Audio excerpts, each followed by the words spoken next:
Hey guys, welcome back to my channel Bhavanes ಕಿಚನ್ಗೆ ಸ್ವಾಗತ. ನಾನಿವತ್ತು ಸ್ಪೆಷಲ್ ಆಗಿ ವಿನೆಗರ್ ಹಾಕ್ತೆ ಹೇಗೆ ಟೊಮೆಟೊ ಸಾಸ್ ಮಾಡೋದು ಅಂತ ತೋರಿಸ್ತಾ ಇದ್ದೀನಿ. ಅದನ್ನು ಹೇಗೆ ಮಾಡೋದು ಮತ್ತು ಅದಕ್ಕೆ ಏನೆಲ್ಲ ಇಂಗ್ರೀಡಿಯೆಂಟ್ಸ್ ಬೇಕು ಅಂತ ನೋಡೋಣ ಬನ್ನಿ. ಮೊದಲಿಗೆ ಟೊಮೆಟೊ ಹಣ್ಣು ಅರ್ಧ kg, ನಿಂಬೆ ಹಣ್ಣು, ಮೆಣಸಿನ್ಕಾಯಿ 2, ಬ್ಯಾಡಗೆ ಮೆಣಸಿನ್ಕಾಯಿ 2, ಸಕ್ಕರೆ 1 ಟೇಬಲ್ ಸ್ಪೂನ್, ಉಪ್ಪು 1 ಟೀ ಸ್ಪೂನ್.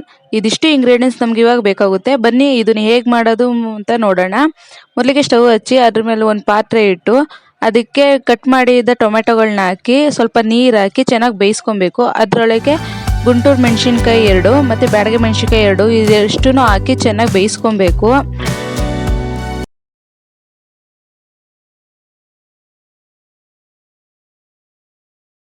ನೋಡಿ ಇವಾಗ ಎಲ್ಲ ಚೆನ್ನಾಗಿ ಬೆಂದಿದೆ. ಇವಾಗ ಸ್ಟವ್ ಆಫ್ ಮಾಡೋಣ. ಇದನ್ನ ಚೆನ್ನಾಗಿ ಕೂಲ್ ಮಾಡಬೇಕು. ಕೂಲ್ ಆದ ತಕ್ಷಣ ಅದನ್ನ ಜಾರ್ಗೆ ಟ್ರಾನ್ಸ್ಫರ್ ಮಾಡ್ಕೋಬೇಕು. ಜಾರ್ಗೆ ಹಾಕೊಂಡು ಈಗ ಇದನ್ನ ರುಬ್ಕೊತಾ ಇದ್ದೀನಿ. ನೋಡಿ ಇವಾಗ ರುಬ್ಕೊಂಡಾಗಿದೆ. ಇದನ್ನ ಒಂದು ಸೈಡಲ್ಲಿ ಇಟ್ಕೊಳ್ಳೋಣ. ಈಗ ಒಂದು ಸ್ಟವ್ ಹಚ್ಚಿ ಅದಕ್ಕೊಂದು ಪ್ಯಾನ್ ಇಟ್ಟು ರುಬ್ಕೊಂಡಿರೋ ಟೊಮೆಟೊನ ಹಾಕೊಬೇಕು. ಅದಕ್ಕೆ ನಂತರ ಇದಕ್ಕೆ ಸ್ವಲ್ಪ ನೀರು ಹಾಕೊತಾ ಇದ್ದೀನಿ. ಹಾಕೊಂಡು ಸ್ವಲ್ಪ ಚೆನ್ನಾಗಿ ಬೇಯಿಸ್ಕೊತಾ ಇದ್ದೀನಿ. ಅದು ಚೆನ್ನಾಗಿ ಬೇಯುವಾಗ ಕುದಿಯುವಾಗ ಚೆನ್ನಾಗಿ ಸ್ಟಿರ್ ಮಾಡ್ತಾನೆ ಇರಬೇಕು ಕಂಟಿನ್ಯೂಸ್ ಆಗಿ.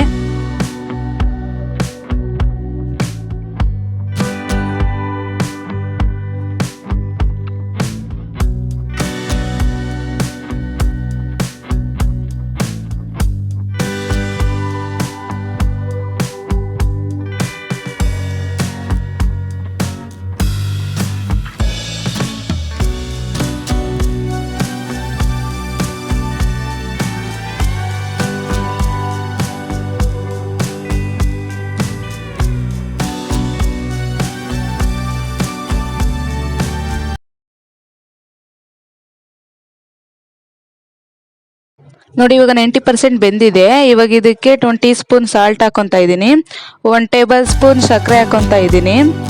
ಇದೆಲ್ಲ ಹಾಕೊಂಡು ಚೆನ್ನಾಗಿ ಮಿಕ್ಸ್ ಮಾಡ್ಕೊತಾ ಇದ್ದೀನಿ.